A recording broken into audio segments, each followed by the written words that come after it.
Next, we have specification number 5. This part asks us to investigate and describe examples of both continuous variation and discontinuous variation. Now we will begin the investigation by looking at real examples from living organisms. This will help us clearly understand how these two types of variation appear in nature and how they differ from each other. So let us begin with the precautions for the practical work. First, all living organisms such as snails should be handled very carefully and gently so that no harm is caused to them. Second, organisms should not be taken out of the natural habitat. They should be observed and recorded in the place where they are found. Third, hands should be washed properly after handling organisms or after working outdoors to maintain good hygiene and cleanliness.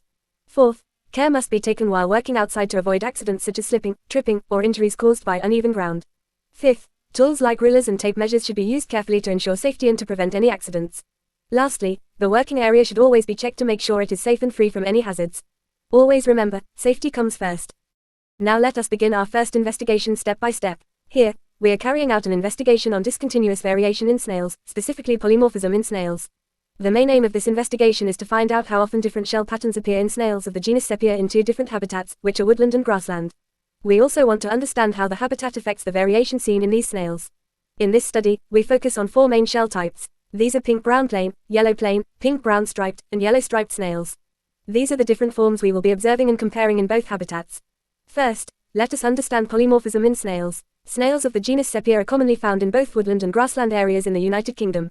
These snails show polymorphism, which means that individuals of the same species exist in different forms. In this case, the difference is seen in their shell color and pattern. The 4 main shell types are pink-brown plain, yellow plain, pink-brown striped, and yellow striped. Also, to carry out this investigation, we need some basic materials. We require a camera or smartphone to take photographs, a quadrat to select random sampling areas, a recording sheet or notebook to note down observations, a pen or pencil for writing, and of course snails from the natural habitats. Next, we follow a clear procedure. First, we select 2 different habitats, one woodland area and one grassland area. Then we use a quadrat to randomly choose sample areas within each habitat so that our sampling is fair and unbiased. After that, we collect a sample of about 50 snails from each habitat, making sure the sample represents the population properly. Instead of removing the snails from their environment, we take photographs of them in their natural habitat. This ensures that we do not disturb their living conditions. After collecting data, we classify each snail into one of the 4 shell categories: pink-brown plain, yellow plain, pink-brown striped, or yellow striped. Finally, we record all the results in a tally chart so that we can easily count and compare the data later. When we observe the results, we notice that snails show 4 distinct shell patterns.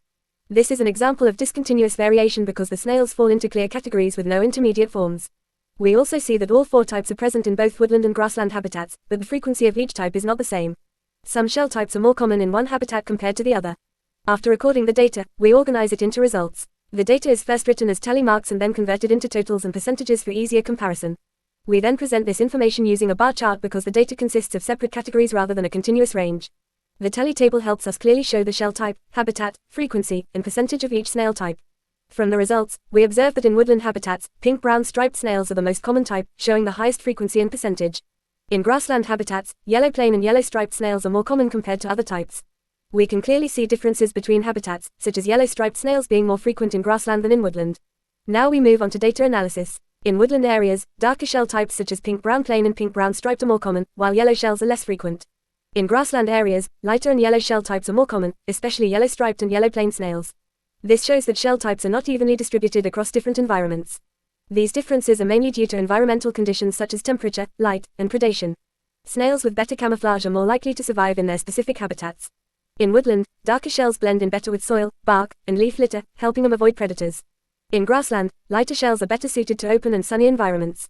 This difference in survival is mainly due to natural selection, where predators such as birds tend to catch snails that are more visible. Finally, we reach the conclusion. Snails show discontinuous variation because they have a limited number of clear shell types with no intermediate forms. The habitat clearly affects which shell types are more common in each area. Some shell patterns provide better camouflage in specific environments, which increases the chances of survival. This investigation clearly shows that environmental factors can influence how genetic variation is distributed within populations.